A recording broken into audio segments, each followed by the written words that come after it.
So ngayon mga kababayan, ito po yung ating unang pag-uusapan. Nako, maiyak na naman mga DDS, dito mga dipuga. Yung mga lintian ng mga DDS, mga pangit, na mga hangag, mga bilatibay, mga demonyo, hayop na yan. Mga pangga, di umano, mga DDS, mga dipuga. Mga kababayan, ito po ang nilabas ngayon, no, ng Pulse Asia Survey, no? Pulse Asia Survey.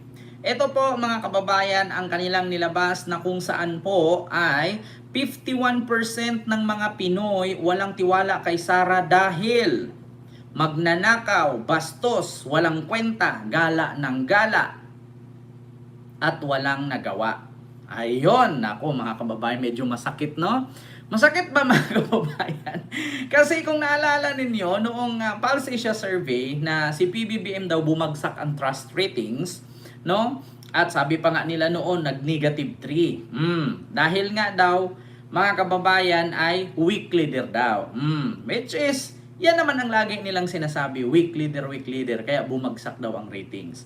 Pero ngayon mga kababayan, mukhang mas masakit itong ratings ng Pulse Asia Survey. Nako, baka, hoy Pulse Asia Survey, baka yung page niyo i-report yan ng mga DDS. Alam ko pa naman itong mga DDS na mga ano to eh. Mga bobo tanga-tanga yan eh. Ngayon mga kababayan, no, ang balita ng Pulse Asia Survey or bagong ano ngayon, si Sara daw po mga kababayan ay 50, mga kababayan. Wait lang po mga kababayan. wait lang. Ito, buksan natin mga kababayan. 51% ng mga Pilipino ay walang tiwala kay Sara. Nako po, Diyos mio marimar. Yan nga ang sinabi ko sa inyo. Ito po mga kababayan, pakinggan ninyo Sabing wala silang tiwala kay Vice President Sara Duterte. Mahigit kalahati ng mga Pilipino ang nagsabing wala silang tiwala kay Vice President Sara Duterte. Lumabas sa pinakahuling Pulse Asia Survey na 51.1% ang nagsabing hindi sila nagtitiwala sa pangalawang Pangulo. Nako! Dahil sa umunoy, biruin nyo 51.1% walang tiwala kay Sara dahil kawatan. Kita ninyo masakit. Sakit mga DDS. Ano to? 51% ng mga Pilipino walang tiwala kay Sara dahil magnanakaw. mahigit kalahati ng mga Pilipino ang nagsabing wala silang tiwala kay Vice President Sara Duterte. Lumabas sa pinakahuling Pulse Asia Survey na 51.1% ang nagsabing hindi sila nagtitiwala sa pangalawang Pangulo. 51.1%. Hindi nagtitiwala sa pangalawang Pangulo dahil kawatan. Kahit ako naman mga kababayan, kahit ako naman, halimbawa si Sara kasama ko sa bahay. Tapos pag umalis ako, bitbitin ko talaga lahat ng mga gamit na masasangla, may value. Bakit? Kasi pag iiwan ko yan, pagbalik ko baka nakawin niya. Diba, Sir Jerisel Puno? Nako, Ma'am Philly Dilutina, hello po. Kahit ako mga kababayan, kung kasama ko si Sara sa bahay, tapos mag-iwan ka ng isang gamit, wag mo nang iwan, dalhin mo na. Bakit? Baka pagbalik mo nawawala na yung mga gamit na may value katulad ng damit, sapatos, cellphone, alahas, dalhin mo na kung aalis ka. Bakit? Kasi kapag iiwan mo si Sara kasama mo sa isang bubong, pagbalik mo mawawala yan. Hindi ba? Nako po mga kababayan. Ito, continue natin pakinggan natin mga kababayan. Diyos ko, walang tiwala dahil kawatan. Ang sakit. Dahil sa umunoy, pagkakasangkot niya sa katiwalian. Pangalawang rason naman ay ang ginawa niyang pagbabanta kay Pangulo Ferdinand R. Marcos Jr., First Lady Liza Araneta Marcos at dating House Speaker Martin Romualdez. Biruin ninyo mga kababayan ang pinakauna talagang rason kung bakit ang mga Pilipino walang tiwala kay Sara dahil sangkot sa pagnanakaw. Diyos ko, kawatan. Diyos ko po, nakakahiya, makaulaw. Makaulaw sa Bisaya, nakakahiya sa Tagalog, kawatan. Diyos ko. 51% ng mga Pilipino, biruin mo 51% 51% ng mga Pilipino, di ba ang butante ng Pilipinas 65 million. Tapos yung buong Pilipino ngayon nasa mga 120 million na siguro. So, ngayon, mga kababayan, nung in-interview ito or isinurvey ng Pulse Asia Survey, no? Mga kababayan, ay 51% ng mga Pilipino walang tiwala kay Sara kasi kawatan. Nakakahiya, putang ina. Ayaw ko, bakit? Kawatan. Putang ina, nakakahiya. Oh, ito may ipakita ako sa inyo mga kababayan. I-continue muna natin bago ko i-play ha. Ito, continue. Ay ang pagiging palamura at bastos ng bise. O, di ba? Palamura. O, putang ina ninyong lahat. Ni lahat ba naman? Di ba? Di ba? Libel convicted? Ni lahat ba naman? Putang ina ninyong lahat. Lisa Marcos, Martin Romualdez, Bongbong Marcos. Yan. Isa sa rason, no? Sa 51% ng mga Pilipino walang tiwala. Una, dahil magnanakaw.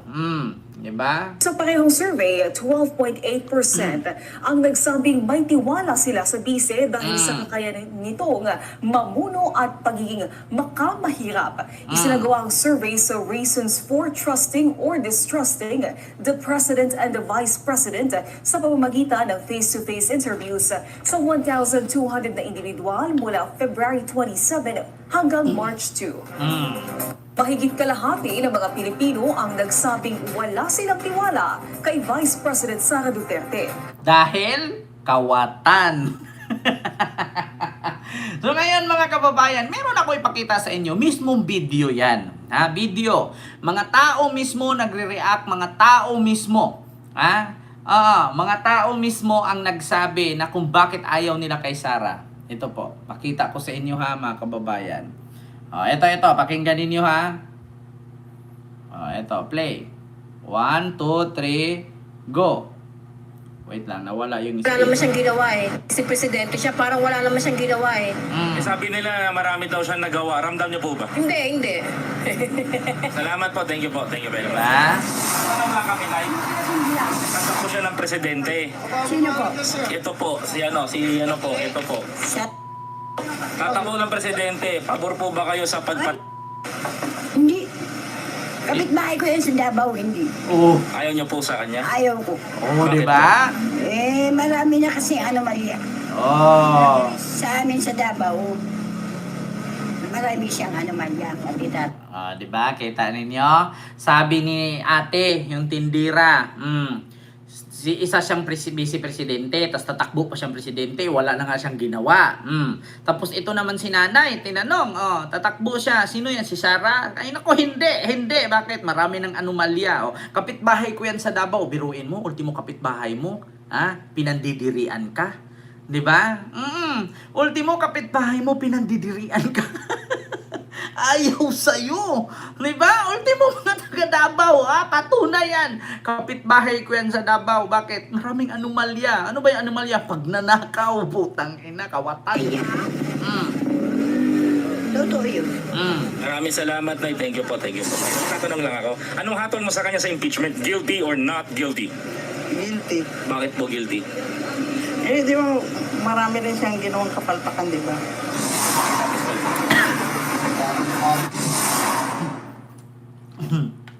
Si Presidente siya, parang wala naman siyang ginawa eh. Sabi nila marami daw siyang nagawa. Ramdam niyo po ba? Hindi. Salamat po. Thank you po. Thank you very much. Diba? Tatanong lang kami, Nay. Tatakbo siya ng presidente. Sino po? Ito po. Ito po. Tatakbo ng presidente. Pabor po ba kayo sa Hindi. Kapitbahay ko yan sa Davao, hindi. Kapitbahay mo. Ayaw niyo po sa kanya? Ayaw ko. Bakit po? Marami na kasi anomalya. Sa amin sa Davao, marami siyang anomalya. Pati tatay niya. Pati tatay niya, kanyakis. Totoo yun. Maraming salamat, Nay. Thank you po. Diba? Ito pa, isa pa Anong pala. hatol mo sa kanya sa impeachment? Guilty or not guilty? Guilty. Bakit po guilty? Di ba marami rin siyang ginawang kapalpakan, di ba? Diba? Ayaw niyang iboto. Marami daw ginawang kapalpakan. Ayaw iboto. Ito, may isa pa mga Ano ang hatol mo pagdating sa usapin ng impeachment niya? Guilty or not guilty? Not guilty, sir. Bakit not guilty? Ano yung kanya eh. Dati yung si President Duterte. Pero sir, ano ang naaalala mong nagawa niya bilang vice presidente? Sa mga corrupt, sir. Sa mga korap. Pero sa tingin niyo po, dapat po ba siya magpaliwanag pagdating sa usapin ng confidential funds? Wala, sir. Tatakbo po siyang Pangulo. Ano po ang masasabi niyo? Oo. Oo Baka pala, daw. sir. Sa pabor, Siya yung papasok ng presidente. sa pabor din po kayo sa pagpatay. Eh, nasa kanya na yan, sir. Kasi sabi nila, babalik Di ba daw ang pagbubong- EJK kapag naupo siya. Pabor po ba kayo sa Pagbubong tokhang? DDS talaga, no? Oo, sir. Pabor daw Oo, siya. sir. Diba? Pabor sila sa pagpatay. So pabor din po ulit kayo na may madamay na mga kabataan. Diba? Kita nyo? Ano ang hatol mo pagdating sa impeachment niya? Guilty or not guilty? Kanino ba yan? Sino ba yan? Kay Sara ba yan? Guilty. Bakit guilty? Ha? Eh, siyempre, hindi mo masasabi na yung totoong nangyayari hindi niya alam. Dapat malaman niya bago siya mag-comment. Ganun. O, diba? Sinungaling kasi, diba? O, diba? Tignan ninyo, ha? Mga, ano na yan, mga tindira sa palengke. Eh, hindi naman natin makaligtaan ng mga tindira sa palengke. Siyempre, may mga marites din dyan. Sa tingin niyo po, dapat siya magpaliwanag pagdating sa usapin ng confidential funds? Oo, siyempre. Siyempre. Kasi kailangan sa gobyerno, kailangan yung tunay na katotohanan para alam natin na yung totoo. I-follow niyo po lalabas. si, ano, Pag hindi ha? siya nagsalita, hindi lalabas. BNK TV. Natapos ang Pangulo. Ano Biyahe ni masasabi Koy. mo? Ay. Huwag na muna. Oh, ayaw May niya mag-comment. problema pang Duterte. Kailangan huwag muna para maging tama yung akusasyon sa kanya. Huwag na muna. Oh, 'di ba? Tama ang sabi ni Nanay, no? Pagdating sa pangulo, kay Marcos, wag na muna siya mag-comment, no? Problema pa nga kay Duterte, dadagdagan pa niya. So tapusin daw muna yung kay Duterte kay Sara. Oh, kita ninyo? Tatapos ang Pangulo, ano masasabi mo? Hindi ako para kasi iba ang babae. No, iba ang babae. Tsaka baka lalong maraming maghirap pag Nakita ninyo, ha? Kita ninyo, rinig ninyo, ha? Ayaw niya kay Sara kasi mahirap daw pang presidente, babae. Baka daw marami ang maghirap kapag si Sara. lalong maraming maghirap pag Oh, 'di ba? Sir, anong hatol mo pagdating sa usapin ng impeachment niya? Guilty or not guilty? Guilty, wala namang ginagawa eh. Papasyal-pasyal lang sa tatay niya.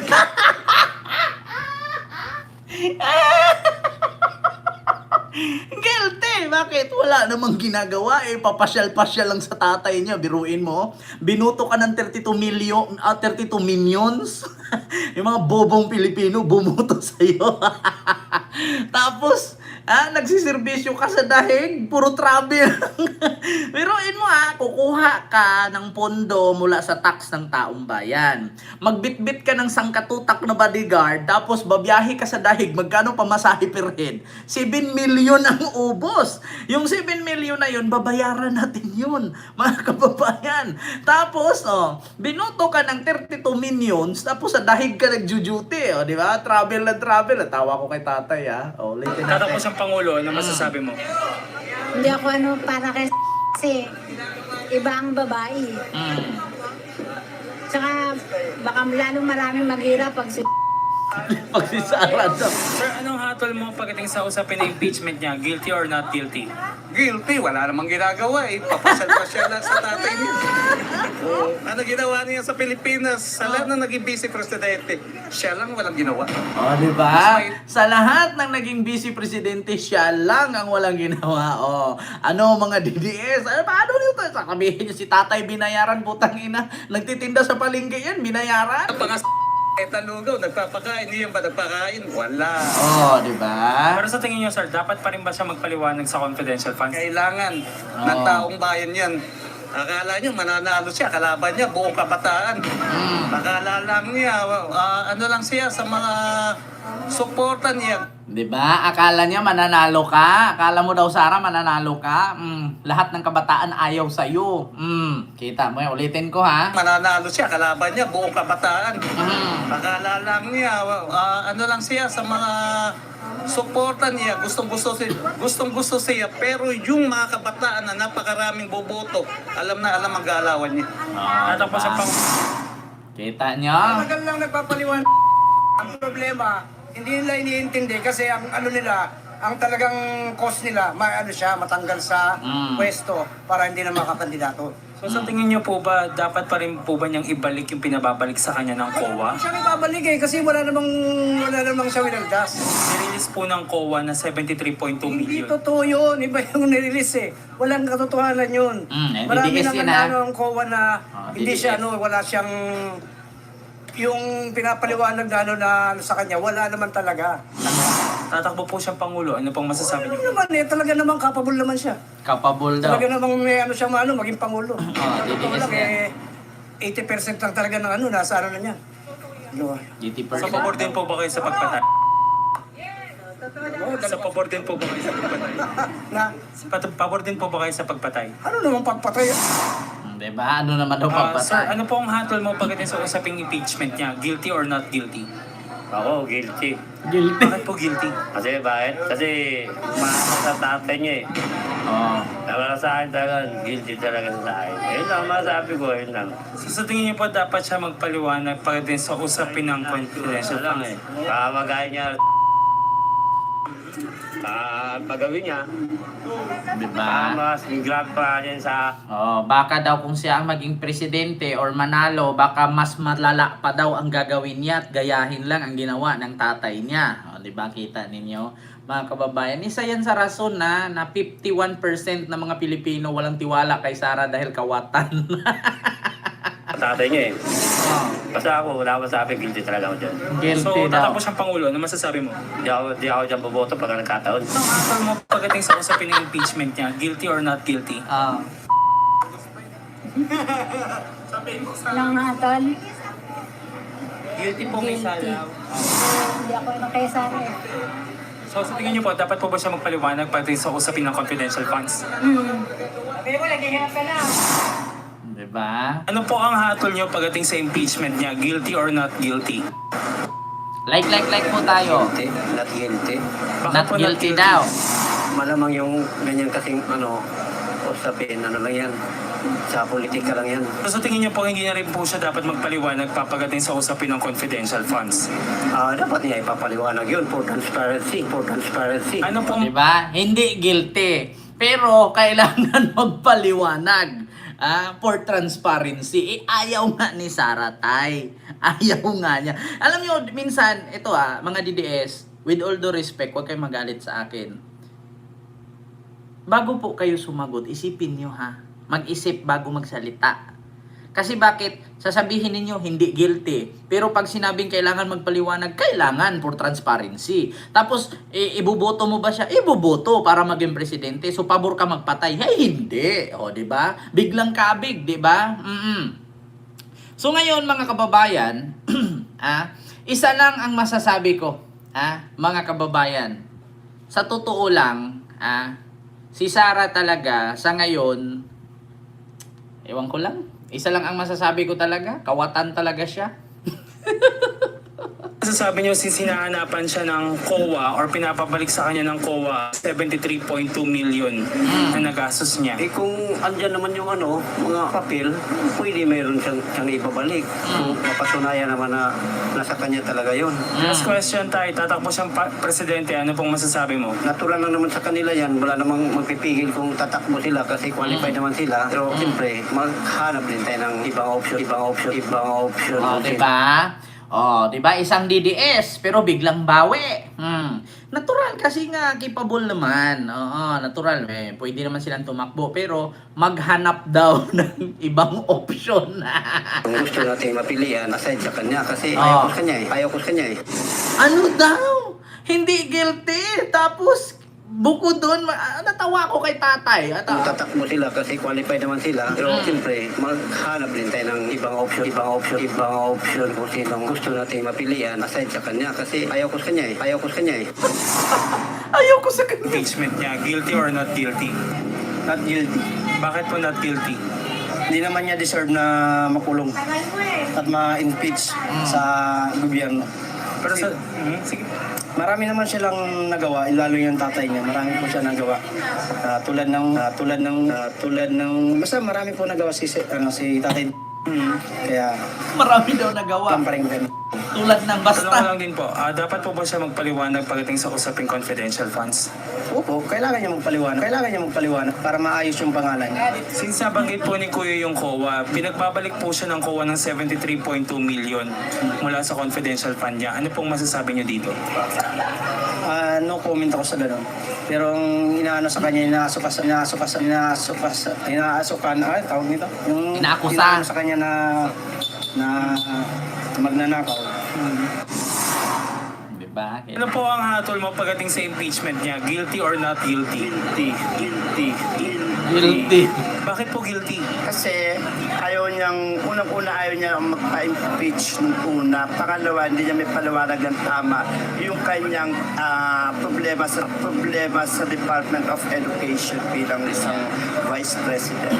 So sa tingin niyo po, dapat po talaga siya magpaliwanag pagdating sa usapin ng confidential fund? Definitely dahil isa siyang Vice President na hinintay ng sambayan ng Pilipinas. Kung Nakita sa Pangulo, nyo? ano pong masasabi niyo?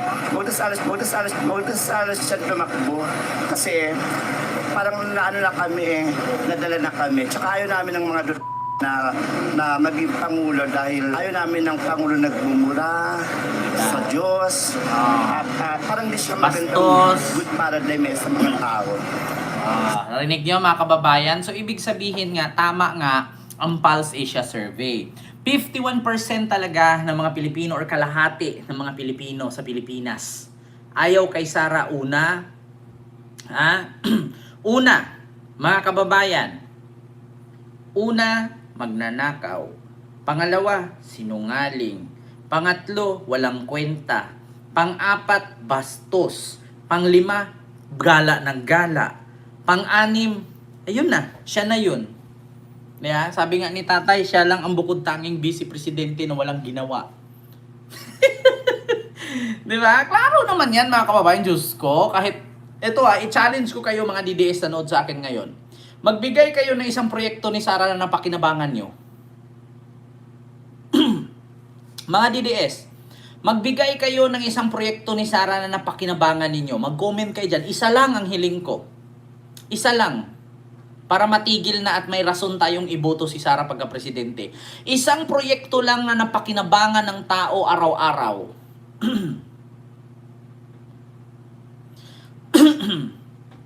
Diba? Isa na proyekto na napakinabangan araw-araw.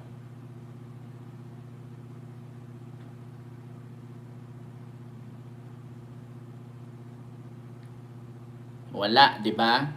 Pero para sa akin mga kababayan, nagkamali po kayo. Meron naman napakinabangan araw-araw.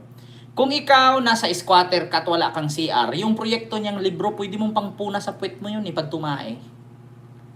Nagagamit yun pang araw-araw hanggat yung libro, hindi maubos yung pahina nun, pangpuna sa puwet yun. Yeah? Or else, kung nagtitinda ka ng tinapa, pangbalot ng tinapa yun, nagagamit yun, pang araw-araw. Yun nga lang, panandalian, kasi kung 100 pages lang yun, di 100 katai mo lang. Paano, hindi naman po pwede na isang punas mo sa tai mo, ay isang hibla ng libro, ay okay na, wala nang tai yung puwet mo. Mga kababayan, kung ang tai mo ay basa, ay hindi kasya ang isang hibla lang. Diba? May ano naman, may nagawa naman. Ma'am Net Vlog, wala ngang CR punas papel lang, tas hagis. Flying saucer, alam niyo yung tatai sa silupin, tas yung flying saucer palipad sa bubong. Ganon yun Di ba? Kaya mga DDS, yun ang tamang sagot. Di ba? May proyekto si Sara na pakinabangan araw-araw ng mga Pilipino, yung libro. Una, kapag wala kang CR, di ba? Tapos flying saucer lang ang gamit mo, tae sa silupin, tapos panghugas sa puwet o pampunas sa puwet papel. Wag lang naman sana na nagburis ka, yung nag-igit. No? Kasi pag nag-igit, basa yung tae mo nun. Hindi talaga kasya ang isang hibla ng papel. So, kailangan tubol. Kasi yung tubol kasi pag matigas tae mo, diretso punas, wala ng tubol yeah? Pero pag nag-igit ka, wala. Kulang ang isang page, isang pahina. Kaya sa mga nagtatanong, meron bang proyekto si Sara na napakinabangan ng tao araw-araw? Meron po. Yung libro. Kapag ka natae ka, wala kang panghugas sa puwet, yung libro pangpunas mo. Nagagamit yun araw-araw hanggat hindi na uubos ang libro, may pangpunas ka sa puwet mo. Di ba? Sa mga DDS na nagtanong, binigyan ko na kayo ng example. Meron si Sarang proyekto na napakinabangan ng tao. Ang libro. Kung tatai ka, wala kang panghugas sa puwet, hanggat may libro, may pangpunas ka sa puwet mo. Di ba? Yan ang totoo, mga kababayan. Klaro, di ba? Kailangan pa ba i-memorize yan? Di ba? Or else kung nagtitinda ka ng tinapa, may pambalot ka sa tinapa, di ba? Or else kung mayaman ka tapos wala kang choice, habang naglalakad ka, nagbabasa ka sa libro ni Sara, may dala kang aso, paano kung tumae yung aso? Hindi man po pwede na pera mo ang pampunat, pangdampot dun sa tae ng aso. Di malamang magkuha ka ng 2 pahina ng libro, pangdampot mo. Gamit na gamit ang libro. Yeah, kita nyo yan? Gumastos ka milyon-milyon, hindi mo pa sabihin kung para saan. Tapos, pangdampot lang pala sa tae. Di ba? Pero at least napakinabangan.